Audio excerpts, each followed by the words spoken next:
గత 30 రోజుల్లో Tollywood screen sky హైని touch చేసింది. గతంలో ఎన్నడూ లేని విధంగా నెల రోజుల్లో 400 కోట్ల సినిమాలు తెలుగు స్క్రీన్ మీద సందడి చేశాయి. ఈ సక్సెస్లతో ఇండియన్ సినిమాకు మరో బిగ్ బూస్ట్ ఇచ్చింది తెలుగు సినిమా. గత నెల 12న గేమ్ చేంజర్ తో సిల్వర్ స్క్రీన్ మీద సంక్రాంతి సందడి మొదలైంది. ఈ సినిమా టాక్ పరంగా నిరాశపరిచినా వసూళ్ల పరంగా మాత్రం బిగ్ నెంబర్స్ ను టచ్ చేసింది. 2 రోజుల్లో 200 కోట్ల మార్కును క్రాస్ చేసి గ్లోబల్ స్టార్ మార్కెట్ స్టామినా ఏంటో ప్రూవ్ చేసింది. అదే సీజన్లో రిలీజ్ అయిన డాకు మహారాజ్ బాలయ్య కెరీర్లో బిగ్గెస్ట్ హిట్స్ సరసన చేరింది. మాస్ ఆడియన్స్ లో బాలయ్యకున్న పట్టును మరోసారి ప్రూవ్ చేసిన డాకు మహారాజ్ 150 కోట్లకు పైగా గ్రాస్ సాధించింది. సంక్రాంతి కానుకగా రిలీజ్ అయిన సంక్రాంతికి వస్తున్నామైతే కొత్త ట్రెండ్ సెట్ చేసింది.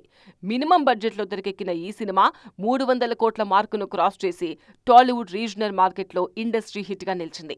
ఒకే సీజన్లో వచ్చిన 3 సినిమాలు 100 కోట్ల క్లబ్లోకి రావడంతో ఇండస్ట్రీ జనాలు హ్యాపీగా ఫీల్ అయ్యారు. షార్ట్ గ్యాప్ లో మరో బిగ్ సక్సెస్ టాలీవుడ్ ను పలకరించింది. ఫిబ్రవరి 7న ప్రేక్షకుల ముందుకు వచ్చిన తండేల్ కూడా భారీ వసూళ్లు సాధించింది. నాగ చైతన్య హీరోగా తెరకెక్కిన తొలి పాన్ ఇండియా మూవీ తండేల్. ఈ సినిమా 4 రోజుల్లోనే 73 కోట్ల మార్కును క్రాస్ చేసింది. దీంతో ఈ సినిమా 100 కోట్ల క్లబ్లో చేరడం లాంఛనమే అంటున్నారు క్రిటిక్స్. నెల రోజుల్లోనే టాలీవుడ్ స్క్రీన్ మీద 400 కోట్ల సినిమాలు రావడంతో బాక్సాఫీస్ కళకళ్లాడుతోంది. ఇదే జోరు ఈ ఏడాదంతా కంటిన్యూ కావాలని కోరుకుంటున్నారు సినీ అభిమానులు. జవాన్